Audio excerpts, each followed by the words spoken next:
Ici Alexandre Laramezoueki, vous écoutez l'épisode 16 de Mousse de Nombril. Des créations inopinées qui te poussent en retard. Des convictions hétéroclites, ça me rend content. Mousse, mousse. Du doux, du drôle, du poétique, un fantastique. Faites la sortie. Célébrez-la. Mousse de Nombril. Je suis particulièrement heureux aujourd'hui parce que j'ai décidé de vous offrir un épisode différent de Mousse de Nombril aujourd'hui. J'ai un ami qui est un être exceptionnel. C'est quelqu'un avec qui je fais de l'impro depuis des années maintenant. C'est une des personnes les plus drôles que je connaisse, mais c'est aussi quelqu'un qui a une compréhension de l'univers qui va beaucoup au-delà de ma connaissance de l'univers. C'est un prof de physique de profession. Et il s'appelle Alexandre Marchand. Et le nombre de fois où je suis de nature assez curieux, tu sais, puis le nombre de fois où j'ai posé des questions sur l'univers, sur le cosmos, puis j'ai dit, apprends-moi des choses, dis-moi, parle-moi de choses que je connais pas, puis Alex est toujours là pour me faire voyager. Et j'ai eu envie de... Parce que moi, ce nombril, mine de rien, c'est mon projet. Je peux faire ce que je veux. Fait que j'ai eu envie de vous offrir une entrevue aujourd'hui. Une longue entrevue avec Alexandre qui dure plus de 45 minutes. Et le sentiment que j'ai, c'est que vous allez vraiment pas vous ennuyer. Alexandre est quelqu'un qui a cette capacité-là de vulgariser les choses, d'offrir des images aussi quand il explique. Et je pense qu'on a un beau 45 minutes devant nous. Donc ça, c'est une petite surprise pour vous. Et parlant de surprise, je me sens franchement heureux de vous annoncer, parce que ça fait des semaines que je vous en parle, de la possibilité de faire un enregistrement de Mousse de Nombril devant public, un enregistrement spécial. Ben ça va avoir lieu, et là, je vous donne aujourd'hui la date. Vous pouvez rouler, faire un petit roulement de tambour sur vos cuisses. Ça sera le samedi 31 janvier prochain à 19h30. Samedi 31 janvier, 19h30, au Repère des Mauvaises Langues de Trois-Rivières. C'est une salle qui est magnifique, une salle qui est très intime, qui a un magnifique mur de briques, qui a des beaux rideaux de velours noir, qui a un service de bar aussi. Donc, franchement, je pense que je suis en train de vous construire une super belle soirée. Le nombre de places est limité. Alors, si vous entendez le message, c'est que vous entendez l'annonce avant tout le monde, parce que j'aurais probablement pas fait l'annonce sur Facebook encore. Et comme il y a 40 places, si vous avez le goût d'être de la partie, je vous invite à faire pause. Et à cliquer sur le lien qui va être disponible en description de l'émission pour acheter des billets déjà. Puis là, c'est Noël qui approche. Donc, si vous savez pas quoi mettre, on sait jamais quoi mettre dans les bas de Noël. Mais au lieu de mettre des glosettes puis une tapette à mouche, achetez des billets pour voir l'enregistrement en direct de Mousse de Nombril. Ça va être fabuleux. 90 minutes. Antoine Montero, dont je vous parle à chaque semaine, à chaque mois, va être là. Il va jouer de la musique pendant l'événement. Il va ponctuer finalement les différentes apparitions de notes musicales. Ça va être fabuleux. Je vais avoir des invités qui seront captivants et captivantes. Et j'ai envie aussi de vous faire participer. Alors, toutes les personnes qui auront le goût de participer, j'ai une manière assez ludique là, de vous impliquer. Vous allez devoir, toutes celles et ceux qui disent « Ouais, j'ai le goût de vivre une mousse de nombril », ben, vous allez voir que c'est un processus qui va faire émerger des histoires sans que vous ayez trop le contrôle. Ça va être franchement chouette. Ça sera au coût de 10$. Donc, allez-y, achetez des billets et je vous garantis qu'on va bien s'amuser le samedi 31 janvier prochain à 19h30. Maintenant, c'était une longue intro. Je vous prie de vous installer pour un 45 minutes un peu partout dans le cosmos. Bonne écoute. j'aurais envie de parler, de faire une entrevue avec un pote qui est fascinant. Alex, t'es un prof de physique. T'es aussi quelqu'un qui porte une tuque en permanence. Ça, c'est ce que les gens croient. Ça, c'est ce que... Ouais, sous ta tuque, il y a quoi? Tu sais, si on est ici, c'est une intervention. Ben, ça, c'est l'affaire. Hein? On connaît Ratatouille. Ouais, c'est ça. C'est-tu un rat qui te contrôle, Alex? Oui, c'est ça. Mais c'est un rat physicien à la place d'être un chef. C'est ça. C'est fabuleux. Ouais. Puis, t'es une personne donc qui a je dirais des connaissances dans des sphères que j'ai pas du tout. Ce qui fait qu'en soirée, trop souvent, tu m'expliques des choses. Puis, je bois tes paroles parce que je trouve ça fabuleux. Et ce soir, je me suis dit, j'ai eu envie de te faire une petite entrevue. Puis de te poser plein de questions sur la physique, tu sais. J'ai envie que tu m'apprennes des choses que je sais même pas que je sais pas. Si tu veux, c'est ça le jeu aujourd'hui, si t'es partant. Fait que je vais commencer par une première question qui serait « Apprends-moi quelque chose que je sais pas, que je sais pas. » Que tu sais pas, que tu sais pas. Ok, attends un peu, là c'est comme, c'est vaste quand même, comme... Oui, puis ça implique aussi que tu me prennes pour un idiot, peut-être. Oui, il y a ça, là, clairement. Présentement, on est en train de parler de relativité, Okay. qui est essentiellement, là, qui a été une idée amenée par Einstein au début des années 1900. Et c'est là qu'on fait un peu... la destruction de notre idée de comment fonctionne la réalité, un peu. C'est là qu'on réalise que, justement, bon, le temps et l'espace, c'est des concepts qui sont pas vraiment séparés. Donc, ils sont comme unis sur ce qu'on appellerait l'espace-temps. Et essentiellement, il y a certains trucs qui vont avoir un impact sur les mesures dans l'espace et le passage du temps, entre autres. Okay. Et une des conclusions quand même assez fascinantes là, de la relativité restreinte qu'on appelle, c'est la dilatation du temps. Donc, essentiellement, c'est que quand tu te déplaces très rapidement, le temps est dilaté, fait que le temps qui passe pour toi sera pas le même que le temps qui passe pour une personne qui est, mettons, restée au repos. Fait que, mettons que tu pars dans un vaisseau spatial, c'est l'exemple qu'on donne souvent, là, on met des vaisseaux spatials qui va super vite, qui va proche de la vitesse de la lumière, ce qui est, bon, présentement, on s'entend impossible à réaliser, là.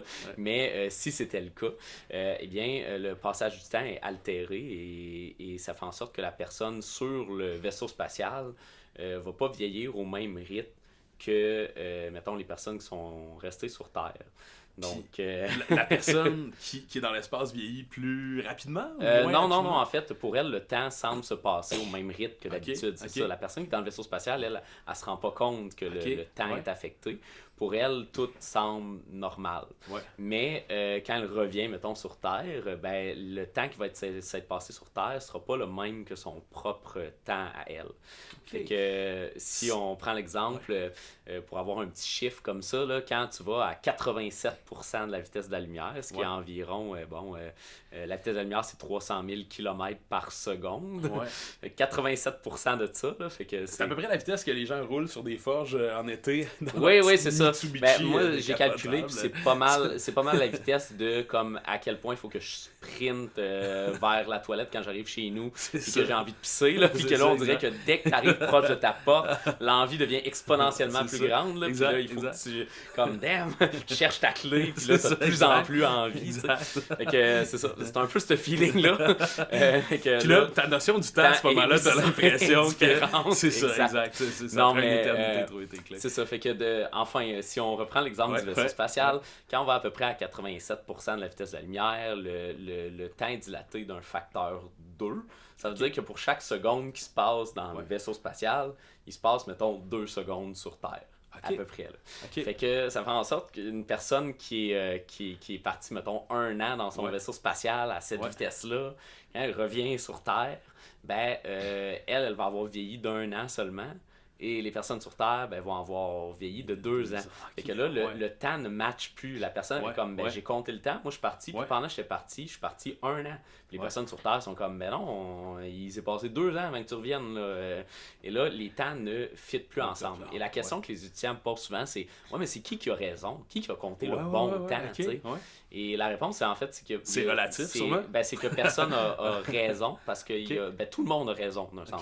Plutôt. Parce qu'il n'y a plus de temps comme, on va dire, universel. On pensait avant que le temps, c'était comme la ligne du temps, c'était un absolu. Mais là, on réalise que le temps, c'est relatif, justement. Là, et ça dépend, entre autres, du mouvement. Là, et le temps va être affecté par ça. Fait que ça, c'est une conséquence assez fascinante parce que souvent, ça soulevait là, un fameux paradoxe qu'on appelle le paradoxe des jumeaux, là, qui est un peu comme si un jumeau reste sur Terre puis l'autre va dans le vaisseau spatial, est-ce qu'ils vont vraiment avoir un âge différent après? Puis en fait, on a réussi à élucider ce paradoxe-là, puis je ne rentrerai pas dans les détails parce que c'est un peu plus... un petit peu plus corsé, mettons, là. Mais effectivement, c'est pas juste une illusion. Ça serait vraiment que les deux n'auraient plus le même âge. Mais ça a l'air que quand Katy Perry est allée dans l'espace, puis Justin l'a vu, a fait comme « Excuse, t'as pas une sœur, toi? » Ouais, ben, c'est ça. Quand les gens, quand ils vont dans l'espace ou quand ils vont à des grosses vitesses, c'est jamais assez vite pour que ça ait un impact réel sur que le temps soit dilaté. Fait que de manière générale, quand tu te déplaces rapidement sur Terre par rapport à la vitesse de la lumière, c'est pas vraiment rapide. Pour te donner une idée, dans un jet supersonique, là, pour chaque seconde qui se passe dans le jet, il s'est passé genre 1,00000000000000003 secondes à peu près sur Terre. C'est de même, ça c'est une des affaires qu'ils ont fait pour le montrer en fait là, que ça marchait, parce qu'Einstein il a fait comme cette prédiction théorique là, mais le prouver expérimentalement c'est une autre chose. Fait que quand on l'a prouvé, il y a plusieurs manières, là, mais une des choses qu'on a fait, c'est on a pris une horloge atomique, qui est une horloge qui est super... dangereuse, oui, ça. C'est une horloge qui est... Non, mais en fait, c'est ça, c'est une horloge qui mesure le temps avec notamment des éléments qui sont comme radioactifs, mettons. Mais c'est parce que ces éléments-là émettent essentiellement des radiations, si tu fais un rythme qui est très, très précis et qui ne change pas. Et ça permet de mesurer le temps de manière très précise aussi. Fait que ce qu'on a fait, c'est qu'on a laissé une horloge atomique, mettons, sur Terre. On en a mis une dans le jet. Et on les a synchronisés pour être sûr qu'ils étaient pile ensemble. Là. Et là, on a fait faire une coupe de tours de Terre avec le jet. Puis quand il est redescendu sur Terre, puis qu'on a comparé les horloges, les deux étaient plus synchronisés. Donc, le temps dans le jet était plus court que le temps sur Terre. Puis là, t'es sûr, Alex, que c'est pas juste le gars qui pesait sur le piton qui avait un petit retard? Oui, c'est ça. Oui, c'est ça. Je veux dire, si je fais 12 fois le tour du monde, ça se peut que mes réflexes... On y va à l'œil, là. Les horloges sont synchronisées. Comme quand t'essayes de t'arranger là, après mettons une panne de courant là, pour remettre l'heure sur ton four et tout. Là, puis là, t'attends que la minute elle change pour que tout soit ensemble. Là. Je sais pas s'il y a beaucoup de monde encore qui se time sur l'heure de Radio-Canada, tu sais, au son du timbre, il est présentement midi. J'ai l'impression que la plupart des gens doivent se timer sur leur téléphone cellulaire ou leur montre intelligente qui sont reliées. Mais moi, je suis persuadé qu'ils payent quelqu'un à Radio-Canada pour être à côté d'un gros cadran. À tous les jours à midi, dire l'heure. Moi, je pense que c'est encore un métier. Oui, sûrement. C'est un métier payant. Je pense pas que l'IA peut remplacer ça. Non, c'est ça. Sûrement pas. Envoyez vos enfants à prendre l'horloge atomique. 100%. Mais c'est ça. Fait que ça, c'est une des conséquences de la relativité. Là, attends, j'ai une question pour toi. Donc, si le temps est relatif, puis là, on a parlé de la vitesse de la lumière. Qu'est-ce qui se passe si on va... Est-ce qu'on pourrait techniquement aller plus vite que la vitesse de la lumière? C'est une excellente question. Quelque chose que j'ai parlé dans mon cours ce matin. Wow! Donc, oui, au niveau de la vitesse de la lumière, à proprement parler, on dit que c'est une vitesse qui est un peu absolue. Okay. Donc, il n'y a pas vraiment moyen de dépasser la vitesse de la lumière. C'est-à-dire que tu ne peux pas accélérer un objet qui a une masse à une vitesse égale à la vitesse de la lumière, qui est 3 fois 10 à la 8, fait que 3 mètres par seconde, fait que 300 millions de mètres par seconde ou 300 000 kilomètres seconde. Là. Et l'idée ici, c'est que les seules particules qui peuvent atteindre la vitesse de la lumière, c'est les particules qui n'ont pas de masse au repos. Fait que les particules, entre guillemets, les particules de lumière, qu'on appelle les photons, mettons, c'est des particules qui n'ont pas de masse au repos. Fait que ces particules-là peuvent atteindre la vitesse de la lumière, voyagent à la vitesse de la lumière. Mais si tu voulais accélérer un objet, mettons, et tu voulais l'accélérer pour qu'il atteigne la vitesse de la lumière, une manière un peu simplifiée de le dire, qui est un peu... qui est un petit peu un abus de langage d'une certaine manière là, au niveau de la science c'est actuel, c'est que tu peux t'imaginer que quand tu accélères un objet puis qu'il gagne la vitesse, on a dit tantôt que en fonction de ta vitesse, le temps va être dilaté. Plus tu vas proche de la vitesse de la lumière, plus le temps est dilaté. Eh bien, la masse d'un objet, on peut dire qu'elle est relativiste aussi. Donc, elle augmente, entre guillemets, au fur et à mesure que... De la vitesse? De la vitesse, et plus ta vitesse est élevée, plus ta masse est techniquement élevée. D'un facteur qui est équivalent à ce qu'on avait dit tantôt, mettons, qu'on appelle gamma, là, le facteur gamma. Et si tu vas, mettons, à 87% de la vitesse de la lumière, on avait dit tantôt que ça faisait que le temps passait comme 2 fois plus lentement. Dans le cas de la masse, c'est le même facteur. Fait que si tu es à 87% de la vitesse de la lumière, ta masse est comme 2 fois plus grande, mettons. Je dis que c'est un peu comme dans la physique moderne, ça peut poser une certaine confusion de dire que c'est littéralement la masse qui augmente, mais mettons pour le bien d'un public un peu plus général. J'ai aimé que tu dises général, là. Je veux pas me faire traiter d'idiot ici. Okay? Pour les simples les auditeurs sont pas ici pour se faire roaster, Alex. Okay? Disons que pour simplifier le concept, on peut imaginer là, que c'est la masse qui augmente.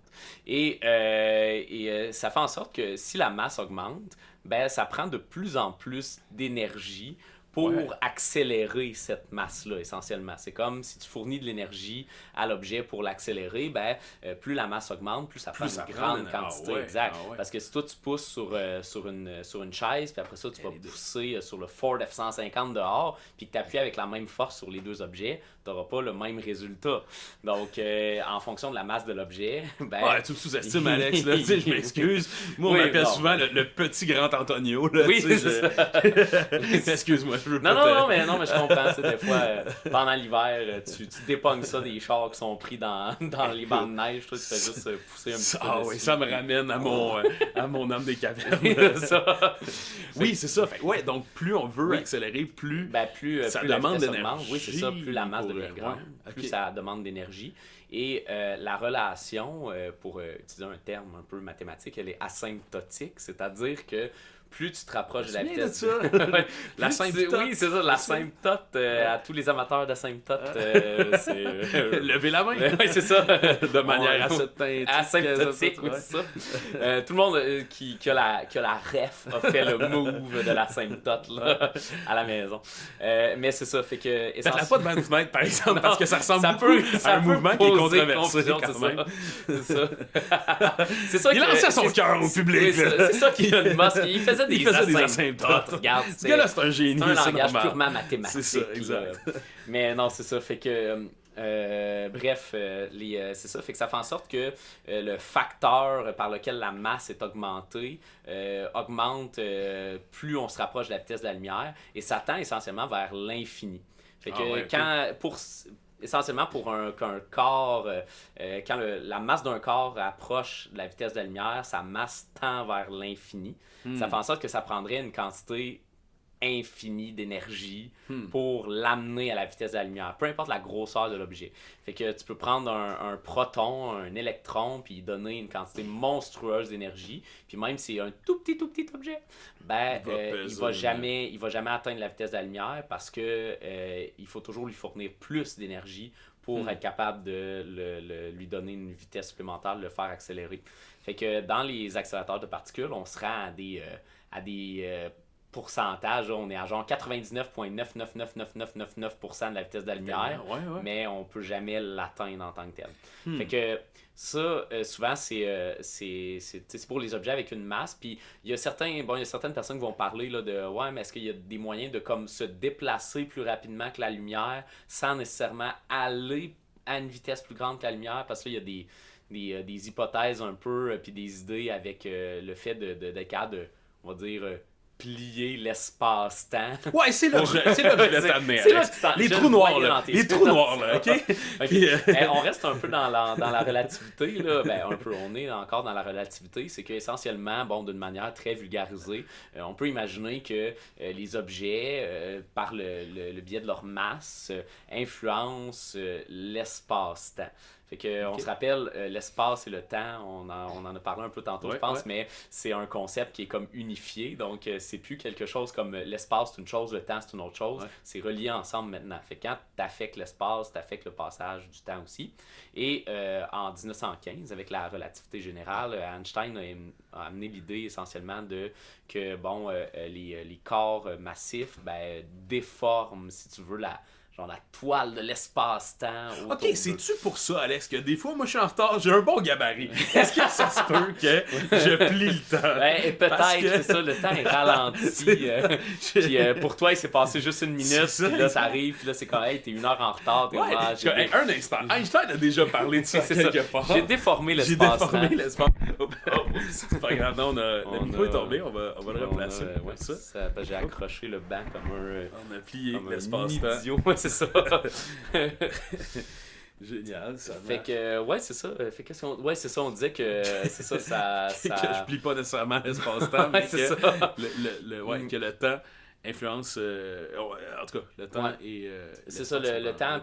Puis c'est ça, c'est influencé par la masse, entre autres. Et là, il y a comme des hypothèses sur un genre de moyen de se déplacer qui s'appellerait comme un rap drive. Là. Puis ça, c'est pas comme quelque chose qui marche avec des raps, comme des raps au poulet. Ouais, c'est ça. Fait que chez McDo, t'es en train de me dire que je pourrais plier l'espace-temps. Ouais, si on parle de masse puis de relation avec l'espace-temps, peut-être qu'au McDo, c'est un endroit où on peut débuter. C'est ça. Stocker de la masse, puis plier l'espace-temps, un Big Mac à la fois. Puis on dit souvent qu'il faut huiler la machine dans la place là-bas.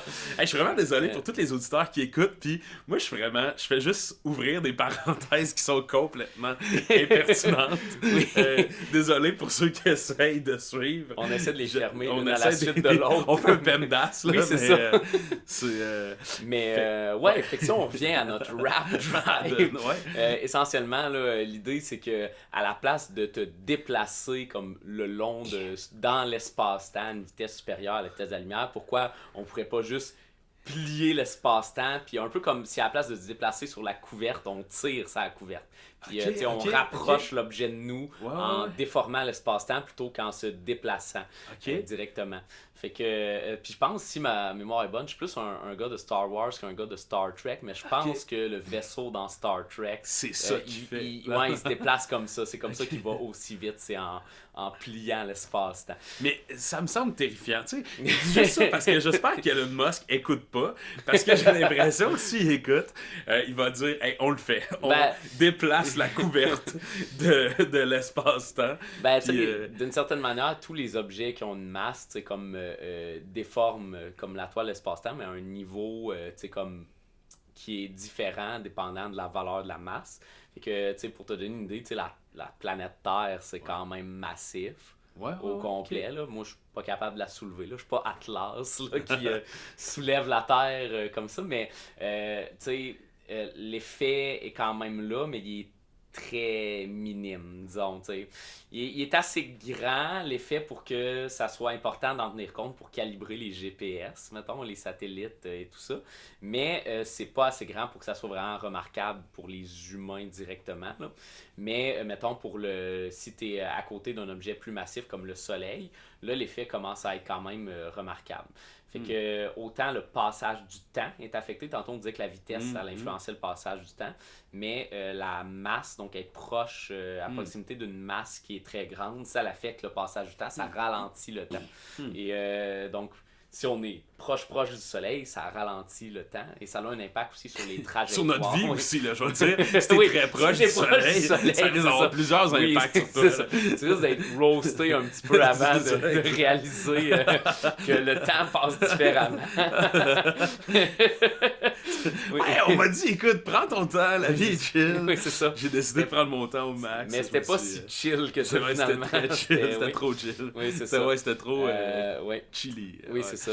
Fait que... fait que c'est ça, fait que notre étoile est suffisamment massive pour avoir quand même un certain impact. Et ça l'affecte aussi, par exemple, le passage de la lumière. Fait que la lumière peut comme être essentiellement, on va dire, elle suit essentiellement la courbure qu'il y a dans l'espace-temps qui est causée par les objets massifs. Et ça, un des phénomènes là, qu'on peut visualiser avec ça, c'est, mettons, lors d'une éclipse solaire, quand le soleil est caché par la lune, on peut voir des étoiles dans le ciel et pendant le bref moment là, où le soleil est complètement caché. Et il y a certaines étoiles qui normalement ne devraient pas être visibles parce qu'elles sont comme derrière le soleil. Et pourtant, on les voit, mais comme s'ils étaient à côté du soleil.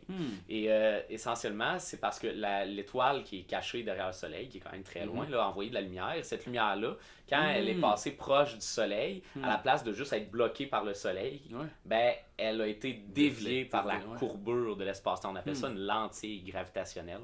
Puis ça dévie la lumière, puis ça fait en sorte qu'on peut voir l'étoile comme si elle était à côté du soleil, alors que techniquement elle est derrière. Et ça, c'est un phénomène assez fascinant. Einstein avait prédit les lentilles gravitationnelles comme ça, mais si ma mémoire est bonne, il n'a pas pu les observer de son vivant là, avant qu'on les voit directement. Parce qu'on n'avait pas inventé la technologie qui permettait de regarder dans une boîte avec un trou, je pense.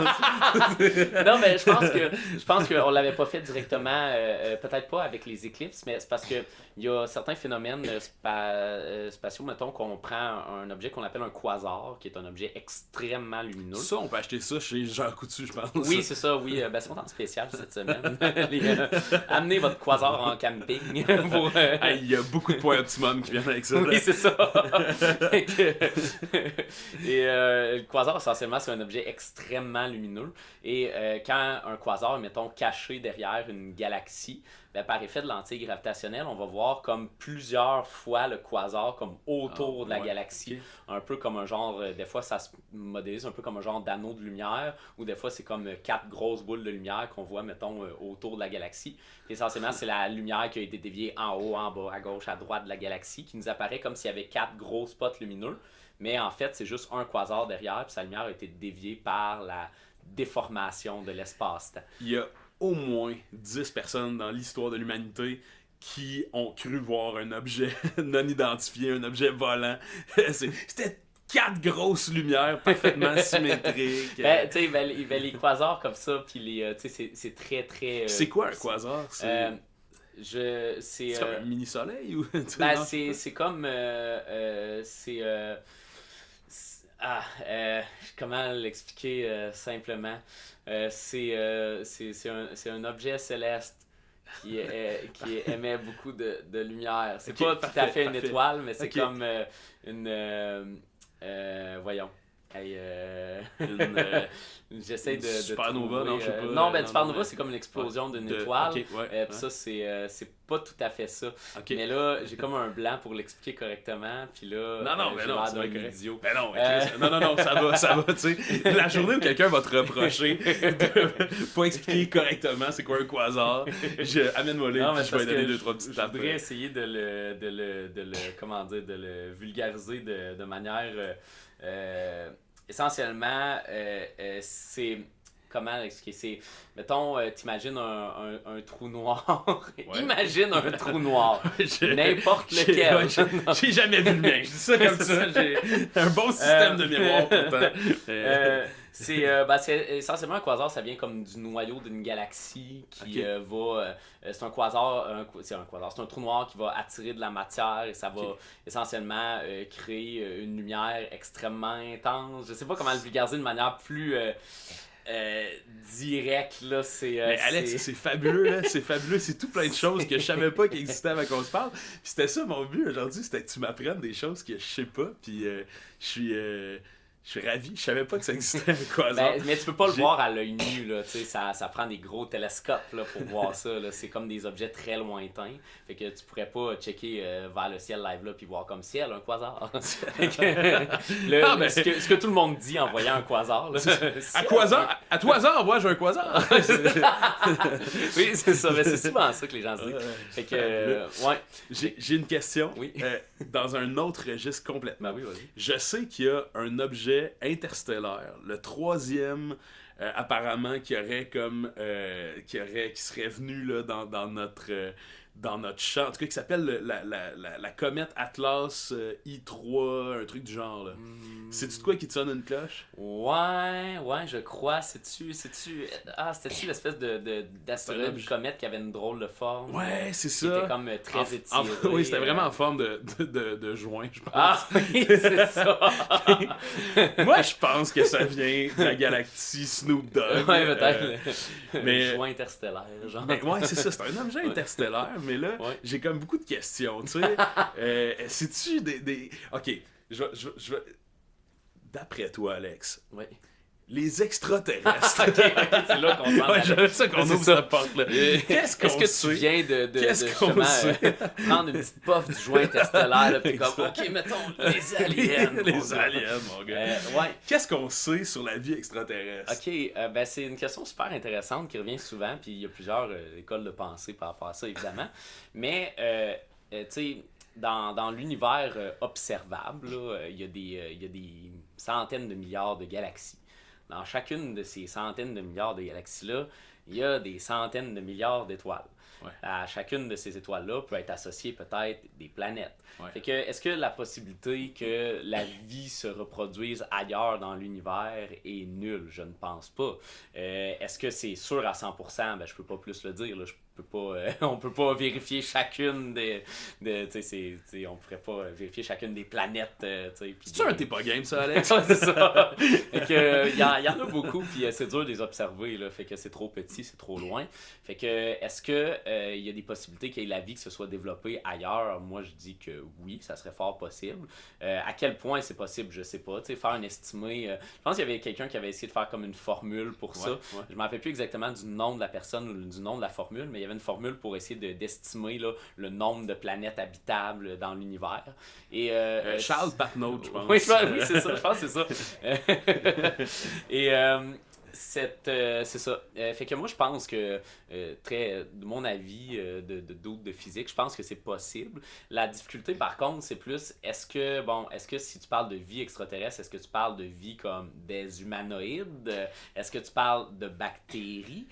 Parce que... Alex, c'est quoi les chances que dans les 6 prochains mois, je me fasse enlever par des extraterrestres? Ben, c'est ça. OK, c'est ça le fond de la question. C'est la peur non, pas du tout. Non, en réalité, c'est que je me demande jusqu'à quel point, tu sais, j'ai l'impression que l'humain a le réflexe souvent de se mettre au centre de beaucoup de choses, tu sais, ou d'imaginer qu'il est exceptionnel, tu sais. Ouais. Mon fils est rentré à l'école, puis là, je parle à d'autres parents, puis je me rends compte que c'est ça, là, tu sais. Oui. Tout le monde pense que leur enfant est exceptionnel. Non, mais tout pour dire que, tu sais, je me demandais s'il y avait une réponse à genre, non, c'est comme sur le plan des probabilités, il y a 99,9% des chances que dans l'univers observable, il y ait genre des milliers de planètes habitées ou tu sais c'est ça.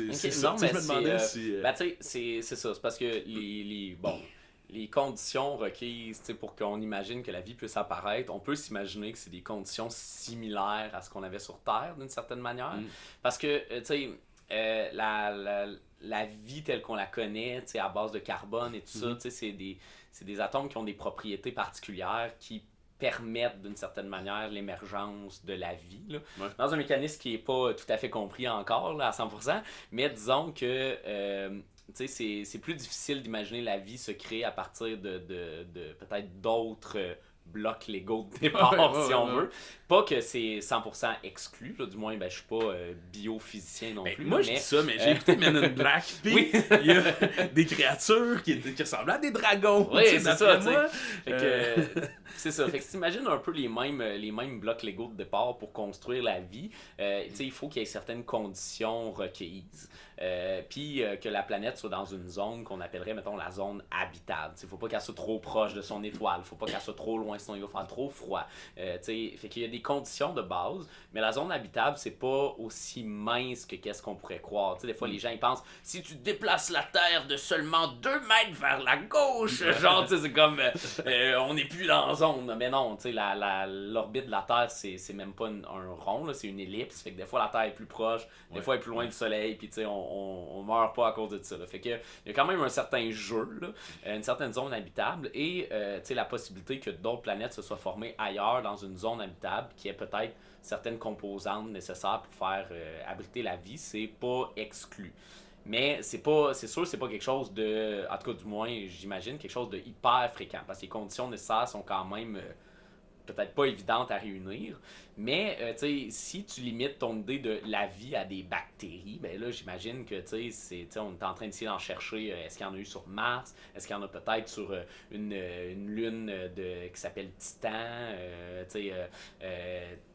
est-ce qu'il y en a ailleurs dans le système solaire? Peut-être.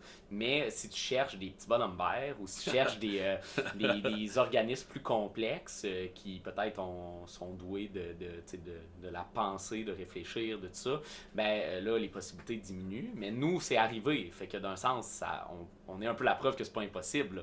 Fait que est-ce que cet événement-là, qui est quand même assez exceptionnel d'une certaine manière, que la vie se soit développée sur Terre, peut se reproduire ailleurs? Possiblement.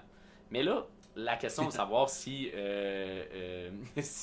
les aliens sont parmi nous, s'ils viennent nous visiter ou peu importe. Parce que je connais quelqu'un qui est capable de lécher son coude, et ça je pense que c'est un être venu d'ailleurs. C'est ça, puis il t'appelle toujours salut les humains. C'est comme toujours un peu comme on dit les humains, nous les humains, genre lorsqu'on mange notre nourriture d'humain. Il me semble que j'ai des soupçons sur Jeff, il a l'air un peu bizarre. Fait que, ouais, c'est ça. Fait que, c'est ça, les possibilités, c'est juste que l'univers est tellement grand. Puis si on considère que, bon, les extraterrestres sont probablement soumis aux mêmes lois de la physique que nous, à moins qu'eux, ils aient justement réussi à déformer l'espace-temps là, avec les wraps du McDo pour voyager plus rapidement que la vitesse de la lumière, imagine, je te donne un exemple, l'étoile, ou en fait le trio d'étoiles le plus proche. Je viens de parler de trio, puis on parle de McDo. Parfait, tu viens de donner mon cerveau de TDAH. Là, je pense à un... Ouais, c'est ça. Un double Big Mac. Ça, on va interrompre l'enregistrement. On vient dans une demi-heure. Ouais, fait comme on dit. Mais c'est ça, fait que l'étoile la plus proche, outre le Soleil, là, de la Terre, c'est Alpha du Centaure. C'est comme un trio d'étoiles. Puis Alpha du Centaure est à environ, là, si ma mémoire est bonne, 4,3 années-lumière de nous. Ça veut dire que la lumière, ça prend 4,3 années à voyager à 300 000 km par seconde pour se rendre ici, sur Terre. C'est que, imagine que, bon, je pense pas qu'Alpha du Centaure, c'est un trio d'étoiles qui est très comme hospitalier pour la vie, là, mais mettons qu'on imagine là, qu'il y aurait des extraterrestres là-bas. Là. Ben, ça veut dire que s'ils voyageaient à la vitesse de la lumière, ben, ça leur prendrait quand même 4,3 ans avant de se rendre à la Terre. Fait que c'est quand même déjà loin, on s'entend. Puis ça, c'est l'étoile la plus proche. Fait que, tu sais, si tu prends les dimensions de notre galaxie, la galaxie, elle a plusieurs centaines de milliers d'années-lumière de large. Fait que imagine qu'il y a un extraterrestre qui est à 100 000 années-lumière à l'autre bout de la galaxie. Ben, cet extraterrestre-là, s'il voulait s'emmener sur Terre, puis qu'il réussissait par une raison mystérieuse à voyager à la vitesse de la lumière, ça lui prendrait quand même 100 000 ans à se rendre. Fait que, tu sais, la limite un peu au contact extraterrestre s'il existe, ben, c'est un peu comme la difficulté de voyager dans l'espace, puis les grandeurs qui sont complètement absurde. Je pense qu'on réalise pas à quel point les grandeurs sont absurdes. Des fois, je fais la comparaison avec mes étudiants. Mettons, mon premier char, c'était, pour un prof d'astro, c'est pas pire, c'était une Saturne. Oh, bravo! Et cette voiture-là, elle a rendu l'âme là, après 321 000 km, quelque chose comme ça. Chapeau. Et c'est pas moi qui a tout fait les 321 000 km. Là. Elle est arrivée et elle en avait déjà quasiment 300 000. Mais c'était ma première voiture étant jeune adulte. Et cette voiture-là, quand j'y pensais, je me disais, elle est morte en 2011. C'était une 96. Fait qu'en 15 ans d'utilisation, on a fait 320 000 km avec à peu près. Et je pensais à ça, puis je me disais, mettons, la distance Terre-Lune, là, c'est pas loin de 400 000 km. Ça veut dire que dans les 15 ans qu'on a utilisé cette voiture-là, on s'est même pas rendu techniquement sur la Lune. Si on avait fait le trajet en ligne droite vers la Lune, en 15 ans d'utilisation. Puis la Lune, pour te donner le comparatif, est à peu près là, à un petit peu plus qu'une seconde lumière de la Terre. Là, on parle d'années-lumière. On parle des millions de fois plus que ça. Là. Fait que si j'allais sur une autoroute interstellaire, là, puis que je partais avec ma Saturne pour me rendre à l'étoile la plus proche, ça prendrait des millions d'années. Là. Fait que c'est quand même absurde à quel point les distances sont grandes dans l'espace. Fait que s'il y a des formes de vie intelligentes ailleurs, c'est un peu la possibilité de se rendre. Puis là, tu pourrais te dire, ouais, mais à la place de se rendre, pourquoi on les téléphone pas? Genre, E.T. téléphone maison, là, là, sors pogne ton réseau, là, plug-toi sur le 5G. Hey, AirDrop, comment là, tu sais. J'espère que t'as un bon forfait, là, qui soutient les appels interstellaires, là. Mais l'idée, c'est que même, tu sais, les signaux de téléphone, les ondes radio, les micro-ondes qu'on utilise pour ça, là, ils voyagent à la vitesse de la lumière. Ils voyagent à cette vitesse-là. Fait que tu sais, même si tu voulais envoyer. Mais ça, c'est quand même fou. Attends, c'est fou, là. Les ondes voyagent à la vitesse de la lumière quand même. Fait que, tu sais, c'est pas con ton idée, là. Non, mais c'est parce que, mettons, même là, c'est ça, parce que les ondes, tu sais, comme électromagnétiques qu'on appelle, là, comme les ondes radio, les infrarouges, l'ultraviolet, la lumière visible, ça, c'est tout composé de photons, là, comme les petites particules de lumière, si on veut. Puis qui n'ont pas de masse. Oui, c'est ça, exact. Oui, qui n'ont pas de masse au repos. Okay. Et ces particules-là, ils voyagent à la vitesse de la lumière, fait que autant la lumière visible que les micro-ondes, que les ondes radio et tout ça. Fait que si tu envoyais des ondes radio dans l'espace, c'est des photons, tu sais, ça voyage à la vitesse de la lumière. Mais pense-y, tu sais, l'extraterrestre là, qui est à l'autre bout de la galaxie, si tu y envoies des ondes radio pour lui envoyer un coucou, eh bien à ce moment-là, s'il est à 100 000 années-lumière de toi, ça va prendre 100 000 ans avant qu'il reçoive ton coucou. Et là, lui, il reçoit ça. Puis mettons qu'il y a un appareil il y a des antennes là, pour capter ça. Il est capable de le décrypter. Puis là, il est comme, hey, on nous a dit coucou. On va lui renvoyer un bonjour. Yo. Comment ça va? Yo! Sexville! Oui, c'est ça. Ça, Zwickie, ça vient d'une autre époque. Ouais, c'est ça, exact. Les gens plus jeunes sont comme, pas connus. Ils ont pas la ref. Fait que, oui, ASV, là, oui, ça. Puis les... Fait que, c'est ça, fait que il te renvoie un beau bonjour, puis ça prend, mettons, 100 000 ans puis là, à se rendre. T'imagines eux autres qui attendent, qui voient la petite bulle qui fait typing, tu sais. Pendant 200 000 ans. Ça va revenir. Mais c'est drôle, tu dis ça, puis on dirait que ça vient de me démontrer à quel point c'était un long shot, là, le disque qu'ils ont envoyé dans l'espace. oui, exactement, avec des tunes des Beatles, puis des enregistrements de la... Des images, oui. Puis, mais c'est quand même une idée qui est cool, tu sais, j'aime l'idée, même si c'est quand même improbable. Ouais, mais après, c'est que, tu sais, dans le temps, si dans des millions d'années, je sais pas. mais moi, c'est ça, l'autre question qui me vient par rapport à ça, c'est à quel point ce satellite-là va pas se faire happer par une barrière de... Je connais rien, là. Mais une barrière de météore. Ah, oui. Tu touches à un point intéressant, hein, parce que moi, c'est drôle, hein, parce que, tu sais, après avoir fait mes études et tout ça, je trouve ça plus difficile d'écouter des films de fiction, de science-fiction surtout, là, parce que on dirait que des fois je suis comme... Ça doit être un calvaire d'écouter un film avec toi. mais tu sais, mettons, là, tantôt j'ai dit que j'étais plus un gars de Star Wars, mais moi, Star Wars, ils ont comme un passe-droit dans mon cœur, là, ils ont le droit de faire n'importe quoi qui n'aurait pas rapport. Il y a une clause grand-père. Oui, c'est une clause grand-père, puis il y a aussi au début du film, ils disent... dans une galaxie lointaine, ouais, ça loin d'ici, de cela fort longtemps. Moi, je me dis, bon, on postule souvent que les lois de la physique sont les mêmes partout dans l'univers, pis ça, mais pour Star Wars, je check peut-être que là-bas, ouais. c'est très très loin, là, c'est différent, là, c'est pas bien. Fait que, je fais, c'est ça, je me gaslight moi-même, là, pour me faire, tu sais, comme, non, ok, c'est correct, c'est de même dans Star Wars, ça va, tu sais. Ça va, Fait que, mais c'est une affaire intéressante que tu lances là, parce que dans les films et la fiction, il y a toujours le moment dans les trucs de vaisseau spatial où ils vont se ramasser dans un champ de météores. Ouais, c'est ça, exact. C'est toujours comme, mon Dieu, puis là, puis là, ça devient, ils font exploser, puis là, ils zigzaguent entre les météores, puis tout ça. Mais ce qui est drôle là-dedans, c'est que, mettons, dans le système solaire, il y en a comme une ceinture d'astéroïdes, là, puis en réalité, chaque astéroïde est genre séparé par une distance moyenne qui est de quoi? De plusieurs centaines de milliers, sinon de millions de kilomètres. Fait que si jamais... Il faut que tu sois un pilote à chier! C'est ça! Oh non! Puis là, tu te décales de 1 million de kilomètres, puis là, tu rentres dans l'autre astéroïde plus loin. Fait que c'est ça, fait que c'est vraiment pas compact comme le laisse croire les... Mais ça serait plus de quoi qui ressemblerait, mettons, comme les anneaux de Saturne, là. Ça, c'est-tu proche ou sont-tu proches ces roches-là? Ben, les anneaux de Saturne, c'est des très fines particules. Il y a beaucoup de glace. Des petites particules de glace, des petites poussières, des petites roches. Mais c'est très très fin. Mais rien qu'un windshield wiper peut pas gérer. C'est ça, rien que la sonde. Mais la sonde, si elle passait assez proche pour être dans les anneaux de Saturne, elle tomberait probablement sur Saturne. Ben, et qu'elle serait détruite, j'imagine. Mais ça, fait que t'sais, il faut être bad lucké aussi pour pogner une planète, là. Genre, les planètes sont grosses, mais dans le système solaire, c'est vaste, là. Fait que si tu le mets à l'échelle, là, les planètes sont petites par rapport à ça. Fait que ta petite sonde, comme, rentre dans une planète ou dans un astéroïde, faut quand même être bad lucké, là.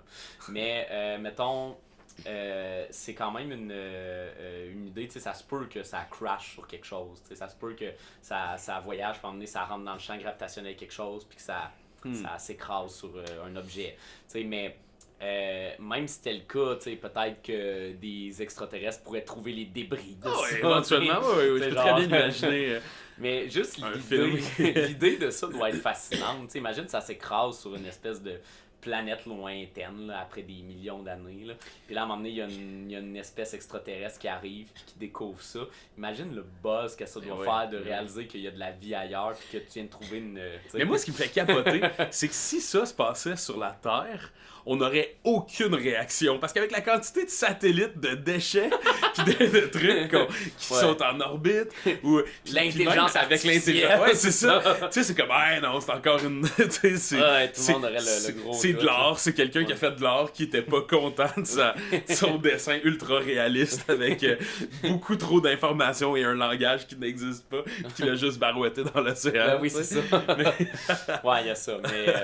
C'est ça. Mais c'est pas éthique, par contre. Oui, il y a de quoi de beau là-dedans, l'espèce d'envoyer une espèce de fraction un peu de c'est quoi la Terre dans l'espace, puis s'il y a une vie intelligente qui le récolte à un moment donné, puis qui est capable assez intelligente pour suivre les instructions dessus et décoder le disque d'or et tout ça, ben ça pourrait, c'est juste incroyable d'y penser, mais la probabilité que ça arrive est extrêmement mince, mais l'idée est quand même cool, là. Moi j'aime beaucoup cette idée-là. Moi, si je travaillais à NASA, je me serais battu pour cette idée-là, en disant, regarde, on prend un guess, on envoie une toune. C'est un investissement qui vaut la peine. Bon, quelle toune on met sur le CD? I got do! C'est ça. Soldier Boy! Ouais, c'est ça. Une toune de Katy Perry, justement. Là, genre. Ou c'est qui le chanteur qui se nomme tout le temps dans le début de ses tunes?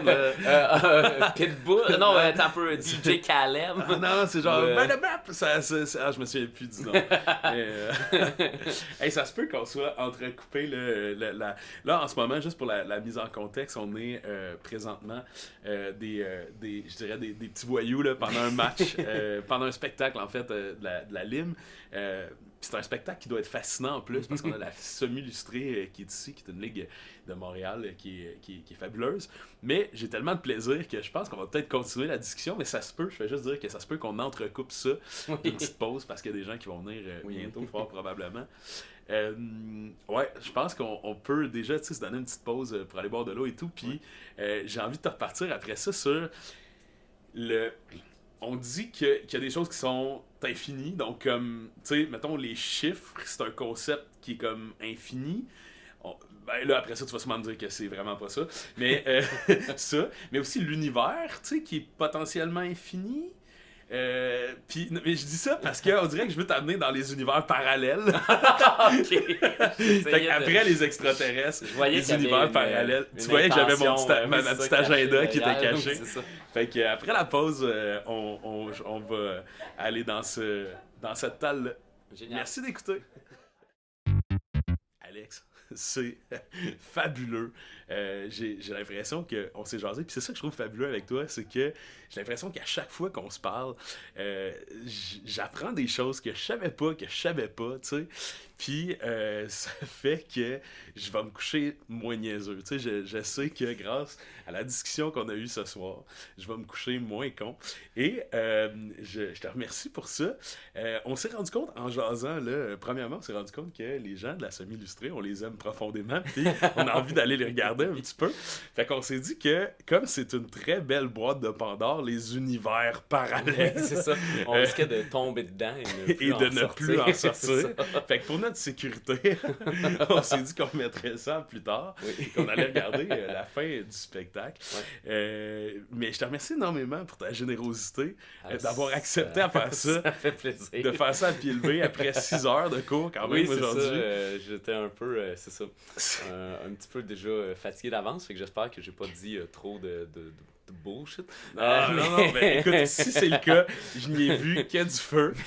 Si vous êtes des physiciens fâchés ou choqués, écrivez-nous. J'ai essayé de vulgariser le plus possible, mais parfait, je pense que de manière générale, s'il y en a que ça l'a intéressé puis que c'est un appel un peu à ouvrir comme un peu notre esprit à cette curiosité-là, puis je suis encore en train de garrocher le micro par terre.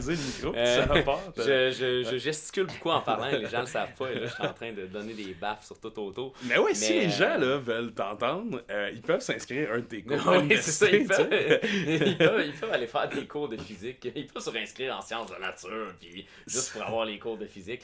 Mais ils peuvent sneaker à l'intérieur du collège et mettre l'oreille à la porte d'un de mes cours. Exact. Vous avez juste à me faire passer pour un concierge. Puis, sinon, tu sais, dans la nature comme ça, là, si vous me croisez, là, vous pouvez toujours comme faire... Ouais, on va mettre une photo. On va mettre une photo. Oui, ça, tu mettras une photo. Si vous voyez cette personne... facile à reconnaître. T'as ton code vestimentaire, en fait, ta tuque de Steven Wilson. Oui, exact. Qui existe depuis la nuit des temps. Ouais, j'en ai plusieurs, en fait. C'est-tu vrai? C'est-tu vrai? J'ai plusieurs trucs de beau, Steven Wilson. Alex, il y a en permanence sa tuque. C'est incroyable. Pour vrai, sans farce, là, après ça, moi, je pense que t'as une tonsure en dessus. Je serais pas surpris d'apprendre que ça, ou genre t'as un cerveau dans un bocal. Oui, ça qui est caché. Je ferais comme, ben ça se peut, parce que j'ai jamais vu mais le pire, c'est que quand je suis à la maison, je l'ai essentiellement jamais. Je pense dès que j'arrive chez nous, je le Non, je pense que c'est une spiritualité que t'as. C'est tout à ton honneur. Mais ouais, puis on peut venir te voir à l'impro aussi. T'es une des personnes les plus drôles que je connaisse. Des petites blagounettes de temps en temps. Fais des belles histoires à la lime avec la gang là, qui est super.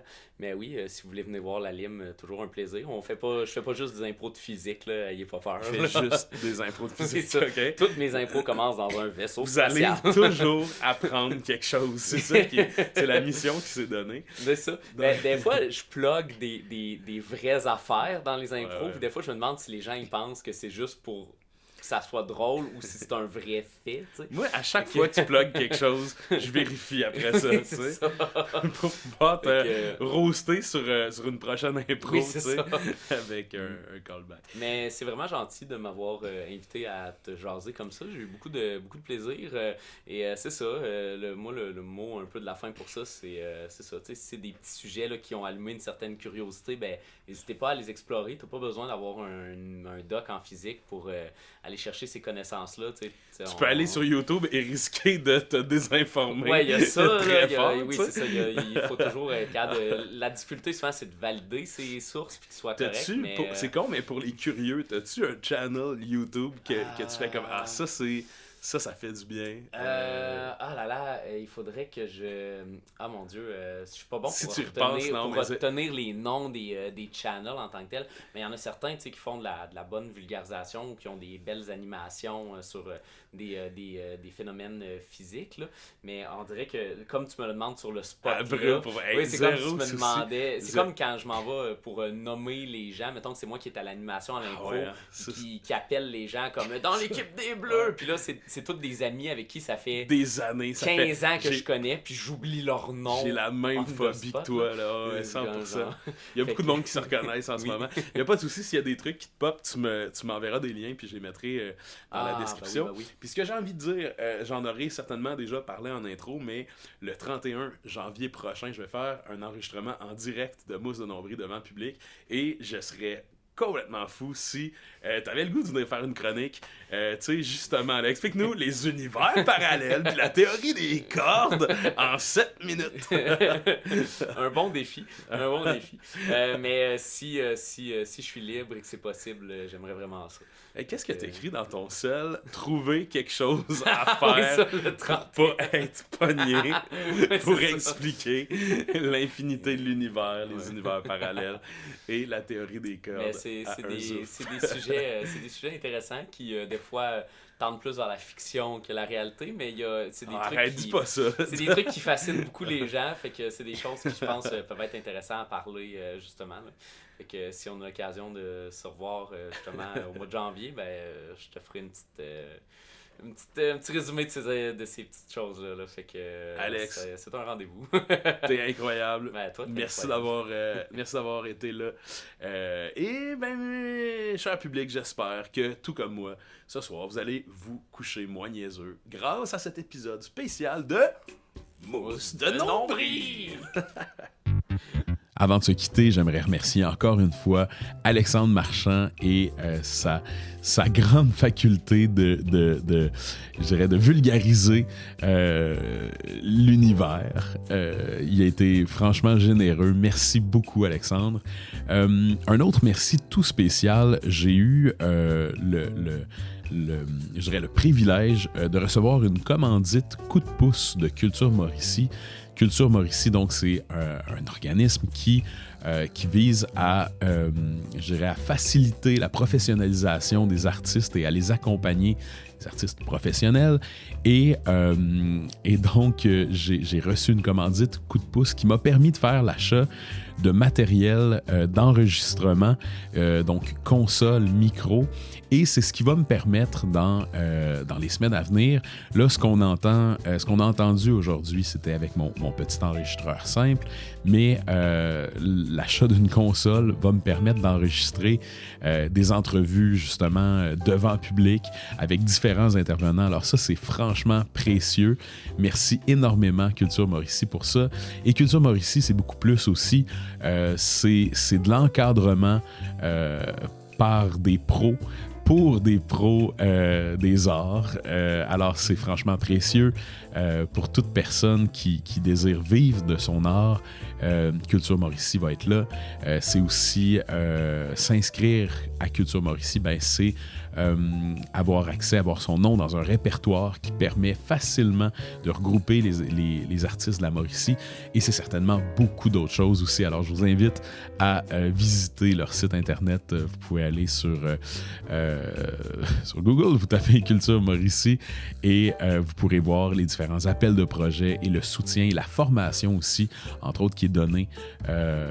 Donc, il y a un paquet de formations qui existe pour les professionnels, pour les artistes professionnels. Merci remercie énormément.